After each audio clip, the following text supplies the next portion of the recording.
မင်္ဂလာပါရှင်ကျမတို့ဗုဒ္ဓဘာသာဟာမြန်မာမှာတင်မကပဲကမ္ဘာမှာပါအလွန်ကြီးမြတ်ထင်ရှားတဲ့ဘာသာတစ်ခုပါဗုဒ္ဓဘာသာဟာဆိုရင်ဖျားတရားတန်ခါဆိုပြီးရှေးမြန်မာမင်းဆက်ကလေးကပဲဥထိတ်ထားကရှုံးကြီးရှိခိုးကိုးကွယ်လာခဲ့ကြတာ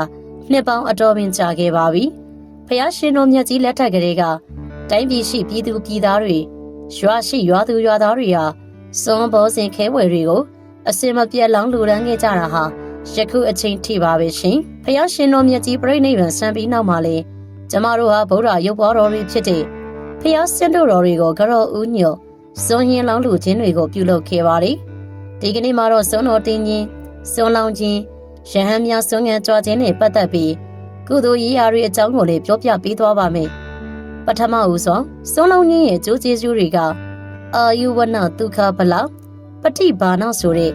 အသက်ရှိခြင်းအစင်းလှခြင်းချမ်းသာခြင်းခွန်အားကြီးခြင်းဉာဏ်ပညာကြီးခြင်းတို့နဲ့ပြည့်စုံပြီးမတောင်းမရတဲ့အကျိုးကျေးဇူးတွေပါဒီလိုမျိုးလှူဒန်းတဲ့နေရာမှာလဲတွေ့တာတွန့်တွန့်နှမျောခြင်းမရှိပဲလှူဒန်းနိုင်မှသာကုသိုလ်အကျိုးကိုခံစားရရှိမှာပါအခုခေတ်မှာတော့စွန်းလုံးချင်းထက်စွန်းတော်တင်းချင်းမှာအယူအဆတွေမှားလာကြတာတွေရှိပါတယ်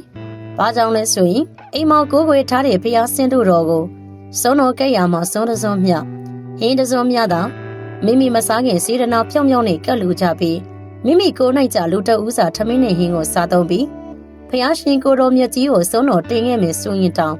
ဖျားရှင်သက်ရှိထင်ရှားရှိနေပါတယ်ဆိုတဲ့ယုံကြည်သက်ဝင်မှုတစ်ခုနဲ့ကိုတော်တစ်ပါးစာပြည့်ပြည့်စုံစုံစွန်းဟင်းကိုလှူဒန်းပြီးပြန်စွန့်တဲ့အခါမှာလဲတရားဝါလေးတွေကိုစွန့်ကျဲကျွေးခြင်းက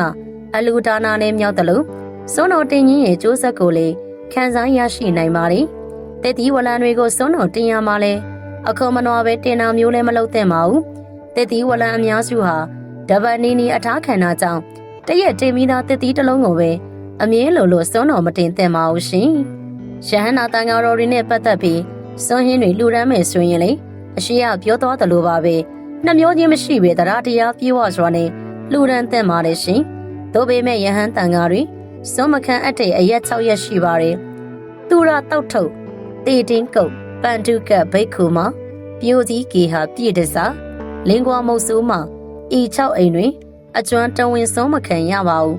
အဲ့ဒါကတော့ပြည့်တစားမအိမ်မုတ်ဆိုးမအိမ်အပြိုကြီးအိမ်ယောက်ျားမိန်းမမမီသူတို့ရဲ့အိမ်ဘိက္ခုနီမှာကျောင်းနေတေးရဲ့အရက်ရောင်တဲ့အိမ်တွေမှာစွန်းမခံတဲ့နာလို့ပြောထားတာပဲဖြစ်ပါတယ်ရှင်ဒီအရက်တွေကအမြဲတမ်းစွန်းမခံတဲ့မှုဆိုပေမဲ့လောင်းလူကျင်တဲ့သူတွေအနေနဲ့ရဟန်းတန်ကကြွလာတဲ့လမ်းမထက်မှာလာရောက်လောင်းလူရင်တော့စွန့်ခံကြရပါတယ်ရှင်ရှေးလူကြီးတွေဆူဆုံးမခဲ့တဲ့ပုံအရဆိုရင်ဟင်းမကောင်းလဲစွန့်လောင်းပေးပါဆိုတာဟာယနေ့ခေတ်ယဟန်တန်ဃာတော်တွေစွန့်ကောမပြည့်စုံခြင်းကြောင့်လည်းဖြစ်တယ်လို့မိမိတို့ရဲ့အလှဒါနလူရန်ဉဏ်သောစိတ်များဖြစ်ပေါ်ရတဲ့ဗုဒ္ဓဘာသာပေါ်မှာယုံကြည်ချက်ရှိစေခြင်းကြောင့်လည်းဖြစ်ပါတယ်ရှင်မိမိကနိုင်ငံသားကိုအလုပ်ကိစ္စ